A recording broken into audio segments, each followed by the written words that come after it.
Kwan ji ma osetho nyaka nyocha ne oula chakre pacho ka ochopo ji 238 ka kwan ji ma ok tin 240 odong' maonge kod kuonde jot. Jagol wachilo sirikal Isaac Mwaura olero ni midhiero mar oula orocho koda chenro mag skunde ka jopuonjre ma kwan gi ok tin 600,000 sombgi nyalo rochore nikech kethruok ma oula okelo e skunde. Mwaura oloso kane olimo gwenge mag Nyando mar chiwo kony ne jopiny. Millicent Adhiambo miyo ler mathoth ewi wachni. E skund sekondar Manduru e Kabonyo Kanyagwal, jogo ma kwan gi 400 ma oula odaro nochopo kar romgi e nyasi mar pogo gigo mamoko ma ginyalo konyorego kaka otundo, ongede, nede, sabunde kind mamoko. Kane gitwak e nyasino, motelie kod jawachilo piny owacho Isaac Mwaura, ogandago oko ni gikalo e midhiero mathoth kuondegi ma gijotie ma bende giyango ni pi osechopoe. Nyocha umiwa chiemo ka tich abich. Nwadwoko erokamano ahinya. To chiemo ni nyochako dhi e pi. Ka pi ochako medre, koro onge rieko. Kama dikete gimoro amora onge. Ang'eyo ni kata tendono bende onge kuma nyalo kete nikech koni osepong' to koni opong'. E gilero ni kata obedo ni giyudo kony mag chiemo kod gigo mamoko, to mano ok oromo. Gino ma gidwaro maduong' en konyruok mochwere. Jowa gin jok matiyo matek ma ok ongete ma nyaka ang' ne migi eka ginyalo dak.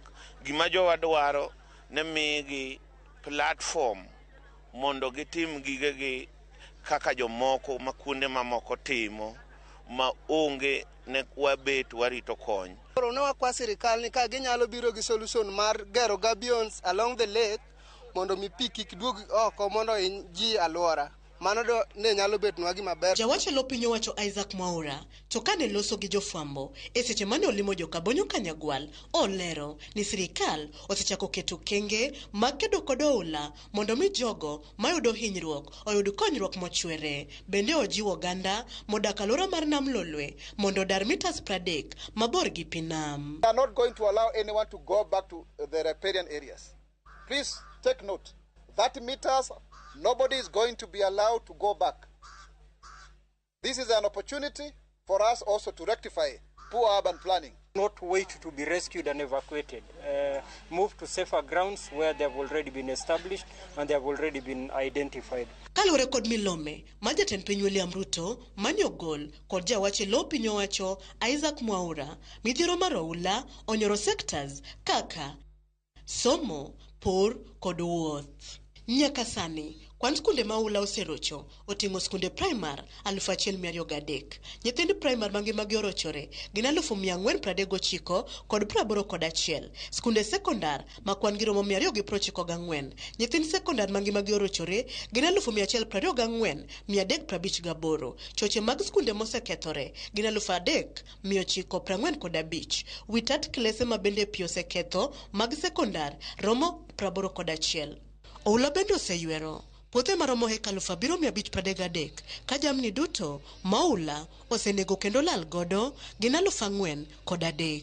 Magi biro miyo nyithindo maromo 600,000 ok bi nyalo dok e skul ka oyepi. Oula maigani bende oketo kaunti ma Nairobi e tielo manyime kod oganda mosehinyore maromo 263 kiluwe gi Kisumu kod kwan maewa 40,000. Alwora mag Nam Chumbi kod Milambo bende oseyudo hinyruok. Nyaka ne koth mapek chak chwe pacho ka, jogo ma osewito ngimagi nikech midhiero mar oula gin 238 ka ji 174 oseyudo hinyruoge mopogore ka ji 75 to pod imanyo. Familia 47,000 bende osehinyore, gino makelo kwan jogo duto ma osehinyore nikech oula pacho kae nyaka 240. Millicent Adhiambo, Ramogi TV, Kabonyo Kanyagwal, Kisumu County.